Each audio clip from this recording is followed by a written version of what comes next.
Septiembre de 2018, Casa Santa Marta, Ciudad del Vaticano. Quien fuera en los primeros años de los 80 un verdadero ícono de la rebeldía, una figura de enérgica protesta, el mismo que hizo eco mundial del conflicto de Irlanda del Norte con su Sunday Bloody Sunday, que criticó públicamente al gobierno británico en la Bate de 1985 y denunció el intervencionismo militar de Estados Unidos con Bullet in the Blue Sky, hoy espera con paciencia ser recibido por el máximo referente de la Iglesia Católica, el Papa Francisco. No era la primera vez, de hecho era la tercera. La primera ocurrió en una etapa de transición en su carrera, cuando pasó de la furia del micrófono al pasillo diplomático y lanzó Jubilee 2000, una campaña que pedía la condonación de la deuda externa de los entonces llamados países tercermundistas.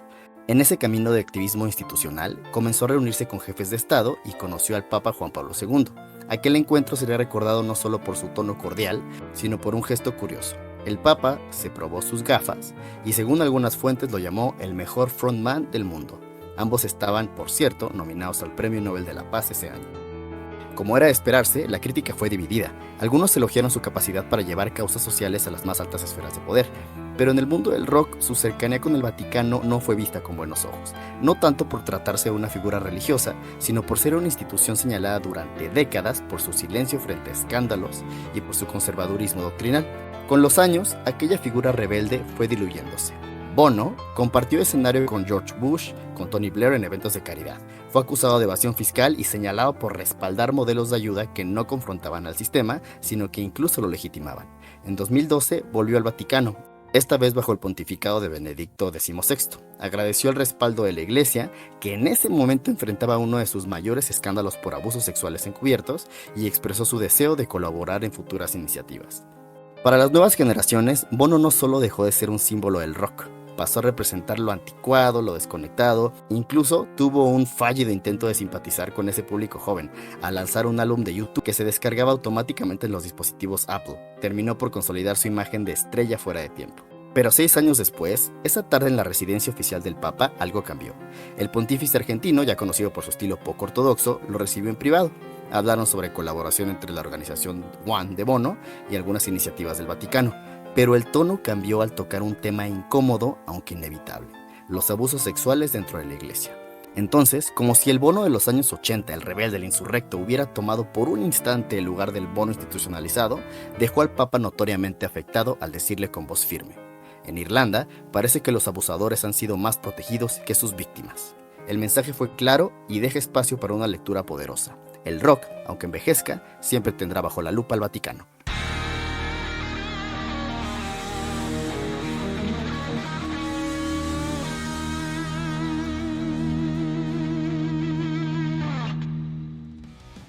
Esto es Riffs con Historia, podcast que pretende dar a conocer lo que hay detrás de las grandes canciones, álbumes y bandas del metal, el rock y otros géneros relacionados, analizando lo que les dio origen, así como su relación con la historia, literatura, filosofía, arte y ciencia. Bienvenidos al episodio número 6, yo soy Isaac Reyes. Saludos a todas las personas que nos escuchan, nuestra comunidad sigue creciendo, a Colombia, Argentina, Venezuela, Perú, recientemente Bolivia, Chile y España. Y curiosamente nos sigue llamando mucho la atención que nos escuchen desde Vietnam y Nigeria. Hay un par de personas que nos escuchan en Nigeria. Estaría increíble que nos enviaran un mensajito para saber quiénes son. Suponemos que son mexas, porque mexas sabemos en todas partes, pero también puede ser de cualquier parte de Latinoamérica. Ustedes saben, cuando uno está fuera del país, les da el homesick y no hay como escuchar un podcast donde escuches tu acento, tu slang y siempre sentirte en casa, ¿no? Si les han gustado los episodios, recuerden suscribirse en YouTube o en Spotify, en donde quiera que nos encuentren. Déjenos ahí un like, algún comentario y compártanos con sus amigos para que podamos seguir creciendo. También pueden seguirnos en Facebook, encuéntrenos como Riffs con Historia o como el perfil de Isaac Corps, Isaac con doble A y Corps juntitos. Es indudable que la noticia que está dando vuelta al mundo en todas partes es el cónclave en el cual se elegirá un nuevo papa. Para el momento en el que se publica este episodio, el cónclave se está llevando a cabo. La última vez duró un par de días, así que probablemente esta ocasión también sea así de rápido. Si nos están escuchando en el futuro, ya sabrán quién quedó. ¿Y por qué nos interesa este tema? Como ya lo hemos dicho en el episodio 3, en el que hablamos de Semana Santa, el objetivo de este podcast es meramente histórico, para nada religioso o de alguna forma cultista, pero la elección del Papa es una decisión que siempre afecta al mundo entero. No tiene que ver con fe, tiene que ver con que es un líder de Estado, y no cualquier líder, sino uno que desde tiempos antiguos ha tenido mucha inmersión con los gobiernos europeos, cosa que más adelante veremos. Pero no nos adelantemos. Vamos a decir rápidamente cuál es todo el procedimiento para elegir un nuevo papa. De entrada, ¿qué pasa cuando un papa muere? Primero se tiene que confirmar la muerte. El camarlengo, que actualmente es el cardenal llamado Kevin Farrell, verifica la muerte del papa, lo cual ya hizo. En la tradición se tocaba al papa con un martillo de plata, llamándolo por su nombre 3 veces, como de, papa, papa, ya te moriste. Esto ya no se hace, obviamente, pero permanece como parte de la tradición, ¿no? Se notifica al decano del colegio cardenálico y al mundo entero. Después se destruye el anillo del pescador. El anillo del pescador es un anillo que siempre trae el papa, el cual representa, pues, que tiene sus poderes papales, digamos, y se destruye para evitar falsificaciones. Se hace el funeral. El papa tiene derecho a un funeral solemne en la Basílica de San Pedro. El cuerpo es expuesto por varios días en el Vaticano y el ataúd lleva 3 cofres. Uno de ciprés, símbolo de humildad, uno de plomo, sellado herméticamente con su biografía adentro, y uno de nogal. Es enterrado en las grutas vaticanas, usualmente bajo San Pedro. Después se declara la sede vacante. Desde la muerte o renuncia, que a esta generación ya nos tocó ver a un papa renunciando, el Vaticano entra en el periodo de sede vacante. El camarlengo asume algunas funciones administrativas, digamos que queda temporalmente, pero no puede tomar decisiones doctrinales ni nombrar obispos. Y se llega a lo que está sucediendo en estos momentos, el cónclave, el cual se hace de 15 a 20 días después de la muerte del papa. Se convoca a todos los cardenales menores de 80 años, puro joven. Se encierran en la Capilla Sixtina hasta elegir al nuevo papa. No pueden comunicarse en el exterior, no tienen celulares, no tienen internet, supuestamente. Lo veo difícil. Cada cardenal escribe en un papel Eligo in summum pontificem. En este momento los cardenales se encuentran encerrados, en los términos que ya describimos, para elegir al próximo titular de poder en el Vaticano. Como todo estado evidentemente hay favoritos, hay que decir las cosas como son, y como en este episodio va a estar lo que se puede considerar para algunos lleno de faltas de respeto o algunas blasfemias, de hecho ya empezamos en la introducción, vamos a asomarnos a ver qué dicen las casas de apuesta. Así es, ustedes pueden entrar a la casa de apuestas que más les gusten y apostar, meterle ahí unos pesitos, unos dólares, para ver quién va a ser el nuevo papa. Así que echemos un ojo a las proyecciones, y es más, hasta los momios les vamos a decir. Estos son los 6 favoritos. El más favorito, Luis Antonio Tagle, es de Filipinas, tiene 67 años, el momio es de más 240. Pros, carismático y cercano a los fieles, representa la creciente influencia de Asia en la iglesia. En otras palabras, Filipinas ahorita le está dando mucho dinero a la iglesia católica. Contra, su gestión en Cáritas Internacional fue cuestionada e incluso lo destituyeron en 2022, y algunos consideran que su perfil es más pastoral que administrativo. 2. Pietro Parolin, de Italia, 70 años, el momio es de más 260. Pros, amplia experiencia diplomática, incluyendo negociaciones con China y Cuba, conocimiento profundo de la curia romana y considera un candidato en consenso entre diferentes facciones. Contras, falta de experiencia pastoral directa, y algunos críticos lo ven como demasiado institucional. El tercero, Matteo Zuppi, también italiano, de 69 años, el momio aquí ya sube a 350. Pros, comprometido con la justicia social y el diálogo interreligioso, presidente de la Conferencia Episcopal Italiana. Contras, su enfoque progresista podría generar resistencia entre sectores conservadores. 4. El cardenal que tiene el mejor nombre del mundo, Pier Battista Pizzaballa. Pros, conocimiento profundo de los conflictos del Medio Oriente y experiencia pastoral directa con minorías cristianas. Con minorías cristianas nos referimos no tan solo a los que son católicos, sino a los protestantes y demás. Perfil reformista y cercano al estilo de Francisco. Contras, riesgo político, precisamente por su conexión de Palestina e Israel. Esto de tener conocimiento del Medio Oriente le juega en favor y en contra. Y 5 y 6 son los cardenales africanos. Ya el momio es más alto. Peter Turkson, de Ghana. Pros, promotor de la justicia social y la ecología, y representaría una elección histórica como el primer papa africano. Lo mismo para la otra persona, para Robert Sara. Contras, ya tiene una edad avanzada y algunos lo consideran muy progre. Y el cardenal de Guinea, pro, defensor de la liturgia tradicional y ortodoxia doctrinal, es más conservador. Contra, cercano al límite de edad para ser elector en la conclave. Tenemos cardenales latinoamericanos en la contienda. Sí, hay 2 mexicanos, Carlos Aguiar Retes y Francisco Robles Ortega. Y hay un hondureño, Oscar Rodríguez Maradiaga. Todos ellos tienen es muy poco probable que ganen, su momio es más 5000. En términos deportivos, es más probable que los Giants o los Titans ganen el Super Bowl a que estas personas lleguen a ser papa. Muy bien, y regresamos al procedimiento. Ya se da la fumata negra o la blanca. Tras la votación, se queman las papeletas. Si el humo sale negro, aún no hay papa, y si el humo sale blanco, es la famosísima imagen de la Venus Papa, ¿no? Al ser elegido, el nuevo papa elige su nombre y se viste por primera vez de blanco. Y la última fase de este procedimiento es el Habemus Papa. El cardenal protodiácono lo anuncia desde el balcón: Habemus Papa, tenemos Papa. Y luego el nuevo Papa da su primera bendición, Urbi et Orbi, a la ciudad y al mundo. Muy bien, volvamos a la parte histórica y repetimos la pregunta: ¿por qué demonios nos interesa quién quede como el próximo Papa? ¿Qué no acaso es como el párroco de la colonia al que solo las señoras conservadoras van a visitar y después siguen hablando mal de todo el mundo? Muy lejano a este concepto, debemos hacer un recorrido histórico para recordar que el Papa no es otra persona más que el mismo heredero del trono del otrora poderoso Imperio Romano. Es lo que quedó de aquellos emperadores. Situación que muchos historiadores lo respaldan, como Peter Heater, Francis Oakley o Edward Gibbon. Por cierto, me lo dejaron leer en mi primer cuatrimestre de la carrera de Derecho. Estos historiadores, entre otros, han explicado esta situación y ahora nosotros, en Riffs de la Historia, se los vamos a explicar. 1. Existía el Imperio Romano, ¿no? De Augusto a la decadencia. El Imperio Romano se fundó en el 27 a.C. Esta época incluso ya la mencionamos en el episodio 3 de Semana Santa. Fue regido por emperadores que no solo eran líderes políticos y militares, sino también eran figuras casi sagradas. Recordemos el culto imperial. Roma era la capital del poder mundial y su influencia se extendía desde Hispania hasta Siria. Después se divide el imperio en el 285 después de Cristo. El emperador Diocleciano divide el imperio en Occidente y Oriente, con dos capitales, Roma y Bizancio, que después se convertiría en Constantinopla, que actualmente es la Estambul, la única capital en el mundo que se encuentra en dos continentes.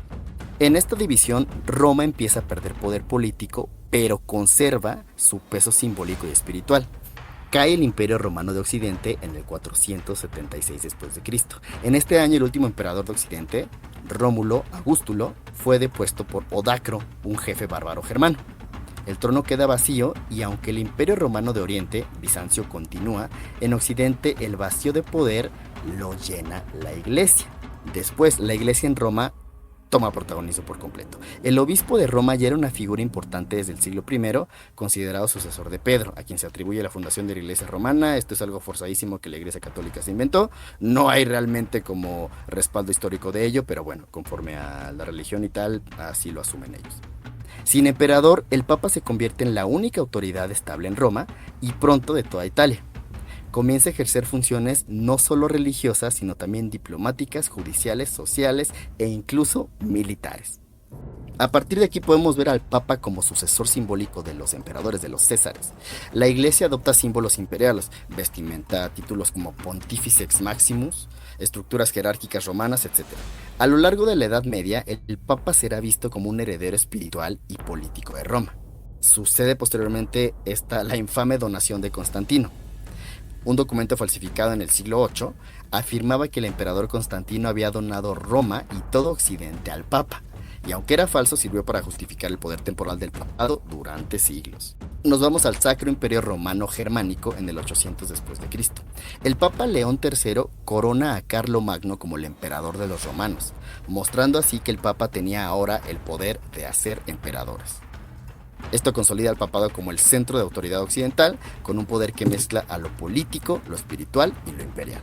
Y desde ahí en adelante siempre se ha podido ver el poder del Papa, o vamos a llamarle influencia o injerencia del papado. Sabemos que las figuras monárquicas en Europa, que supuestamente están ahí de manera icónica y representativa, pues para nada es así, tienen una influencia brutal en sus respectivos gobiernos, aunado al hecho de que en el mundo hay 1.378 millones de católicos, quienes ven en esta figura su máximo representante. Se sabe que la Iglesia en todos los países siempre tiene una relación estrecha con algún partido político o con algún grupo de poder.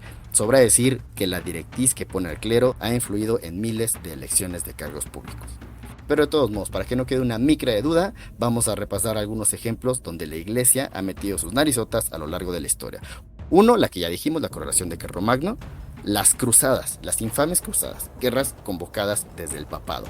El primer papa fue Urbano II, aunque hubo más, convocó a los reinos cristianos europeos a tomar Jerusalén. Ese fue el pretexto. Aquí el papa asume el rol de líder militar internacional, legitimando violencia en nombre de la fe, lo cual ha sucedido muchísimas veces. La época de la Reforma y la Contrarreforma. El papa involucrado fue el León X. En su momento lo vamos a desglosar más. Es cuando Martín Lutero postula sus tesis, se hace este movimiento conocido como la Reforma, y luego Pablo III y otros papas llevan a cabo la Contrarreforma con Ignacio de Loyola y demás. Excomulgan a Lutero condenan sus escritos, reorganizan la iglesia y así reafirman el poder papal. Y este enfrentamiento entre católicos y protestantes ha sido el origen de muchísima sangre, de muchísima violencia, incluso en el mismo siglo XX. Iniciamos con una introducción de Bono, de YouTube, y en esta famosísima canción de Sunday Bloody Sunday habla de un evento de violencia que tiene un backup de todo esto que estamos hablando en este momento. Durante la Segunda Guerra Mundial, Pío XII se mantuvo neutral, y aunque algunos argumentan que salvó vidas en secreto, otros lo acusan de complicidad por omisión. Nunca se manifestó, nunca condenó de todo lo que estaba sucediendo. Durante la Guerra Fría, Juan Pablo II, el que en su momento lo llamaron el Papa Comunista, apoyó abiertamente al movimiento Solidarność, está en polaco, no sé si lo pronuncié bien, y el cual debilitó el régimen comunista. Para efectos de eso, pues funcionó bastante bien. Fue clave en la caída del bloque soviético, pero generó polémica por su trato tibio o distante cuando visitó en Latinoamérica a Argentina o a Chile y no dijo absolutamente nada de esas dictaduras militares como la de Pinochet o como la de Videla. En fin, por esto y muchas razones que cada uno de ustedes pueda tener, es un tema importante, equiparable incluso a elecciones de un mandatario de países como Estados Unidos, de Europa o en nuestra siempre caótica y siempre en crisis Latinoamérica. Ahora, una cuestión de suma importancia. Estamos en un momento donde la derecha y la extrema derecha están tomando fuerza alrededor del mundo, parte del efecto péndulo después de algunos años de gobierno supuestamente de izquierda, ¿no? Siendo así, es muy probable que gane uno de los cardenales italianos que puedan estar en línea y que son bien vistos por estas fuerzas políticas. Ahora bien, como en cada emisión de este programa, es el momento de aterrizarlo con el rock y el metal. Iniciamos ya con el rock, hablando de Bono, el turbo famoso frontman de YouTube, que como se narró en la introducción, aunque no parezca, en algún momento fue un ícono rebelde, dejando en su reunión con el recientemente finado Papa Francisco un destello de confrontación. Pero si se trata de utilizar de manera irónica, paródica y por supuesto blasfema la figura papal, definitivamente tenemos que abocarnos al metal, iniciando por la banda que ha tomado en toda su estética y concepto al papado. Así es, estamos hablando de la querida por muchos y odiada por muchísimos, Ghost. Ghost, esta banda de heavy metal, algunos la catalogan solo como rock. Yo, a los que me han escuchado en otros podcasts, saben que sostengo que puede ser glam. ¿Quién es Ghost? Es una banda sueca formada en 2006 por el músico Tobias Forge, único miembro constante, aunque estuvo oculto por años. Es como, y guardando obviamente la abismal comparación, como el Trent Reznor de Nine Inch Nails, donde él hacía todo. Bueno, ahorita ya está con Atticus Ross, pero en muchos años él era el que hacía todo y en vivo ya tenía a los músicos. Así funcionó un poco Ghost, mantuvieron el anonimato un rato, después se pelearon, lo demandaron y ahí es donde tuvo que salir el nombre de Tobias Forge al público y todo, ¿no?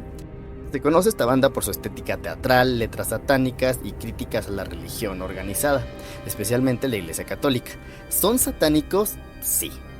Y aquí es donde explota la polémica. Porque si uno ve su estilo, los disfraces que ocupan, digamos como todo el diseño, sí se las crees. Pero cuando los escuchas, ya para nada, ¿no? De hecho, el último disco que sacaron hace apenas unos días ha sido durísimamente criticado porque algunos consideran que es un sonido muy similar a Journey. Ghost en muchas ocasiones suena a esas bandas de glam, lo que les decía. Entonces el público no escucha un black metal tradicional como Mayhem, Immortal o incluso un black más soft como Cradle of Filth o Borger.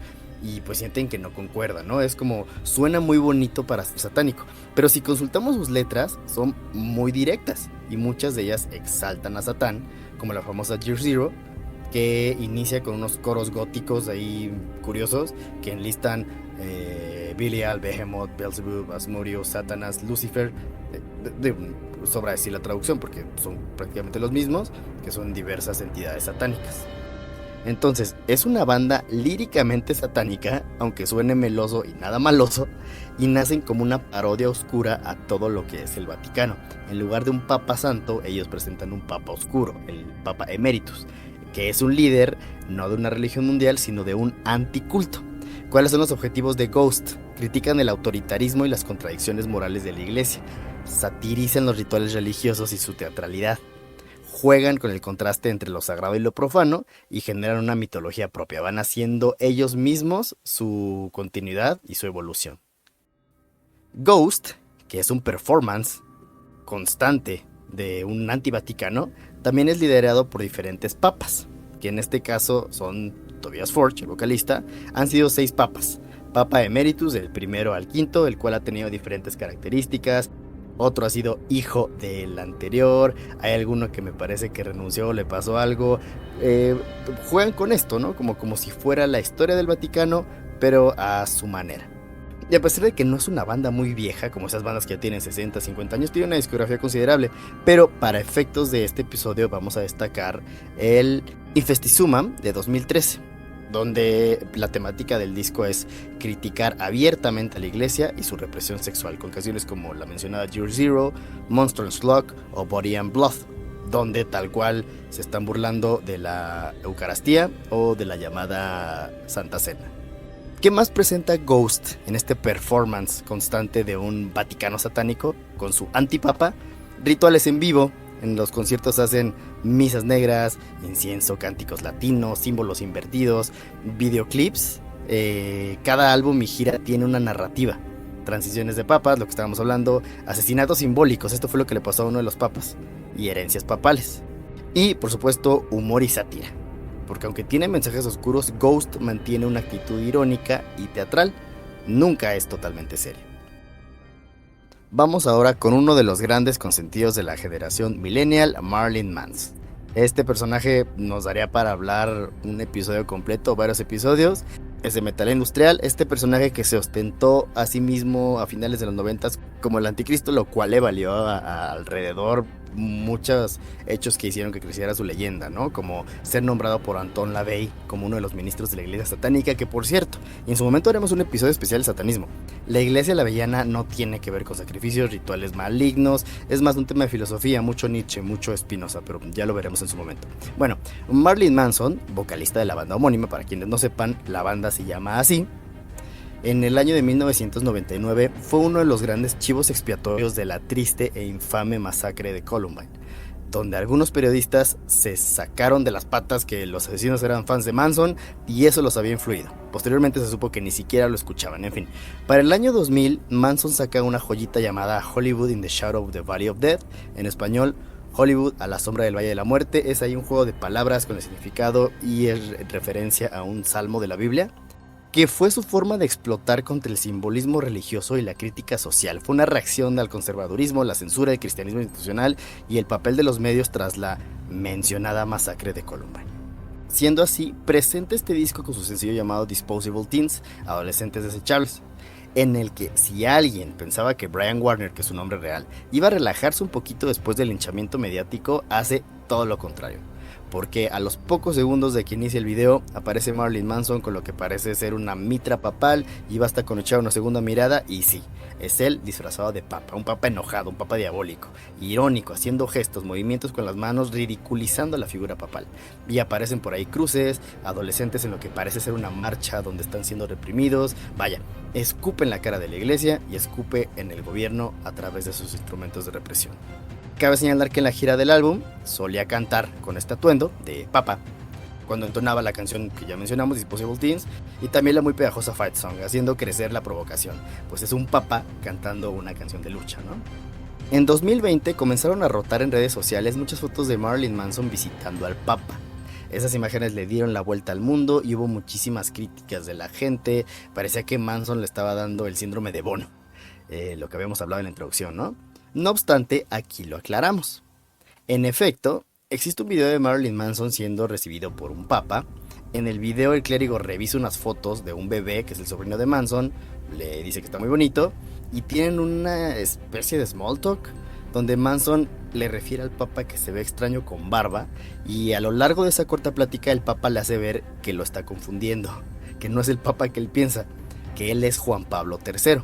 A lo que el músico le pide disculpas y le dice: perdón, he estado mucho tiempo cerrando el estudio, no estoy al tanto de las noticias. Vale la pena ver este divertido video, que no es otra cosa más que un promocional que hizo HBO para su serie The New Hope, que es una continuación de The Young Pope, y el papa está siendo interpretado por el actorazo John Malkovich. Pasamos ahora con Behemoth o Behemoth, esta banda de black metal, de death black metal, que ya la habíamos mencionado. Es una banda polaca que es durísima contra el catolicismo. Tiene sentido por su contexto local, son de Polonia, un país sumamente católico, que por cierto de ahí venía el el Papa Juan Pablo II. En su estética han usado vestimenta papal y escenografía tipo Vaticano profanado en diversas ocasiones, por lo que hace a temática de odio, desprecio y sobre todo crítica al cristianismo, pues muchísima, ¿no? Pero destaca para efectos de lo que estamos hablando la canción God Equal Dog, en español Dios igual a perro, que tiene un video brutal atascado de simbolismo eclesiástico profanado, referencias a la crucifixión en tono de burla y por supuesto el célebre Nergal, que es el vocalista, y con todo y el concepto de la banda que es muy polémica, Nergal es de los consentidos del metal. Él está disfrazado de un papa muy oscuro, mucho más que el de Manson y millones de veces más que el de Ghost. Échenle un ojo, de preferencia a solas o muy lejano de cualquier persona que sea sensible a este tipo de temáticas blasfemas.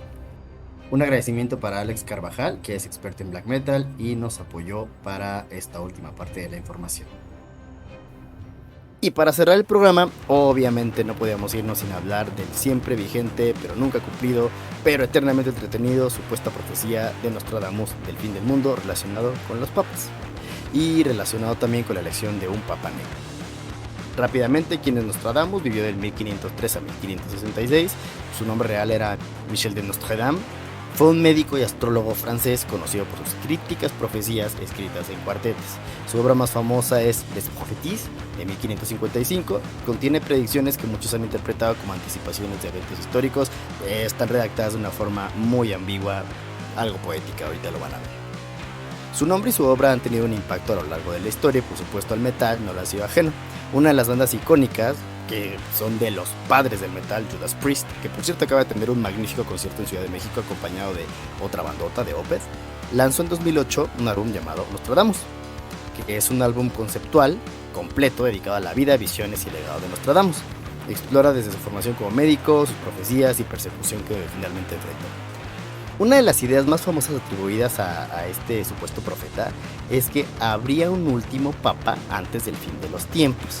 Aunque no menciona papas por nombres, se han interpretado algunas cuartetas como alusiones al fin del papa, o las cuartetas son los versos de su libro.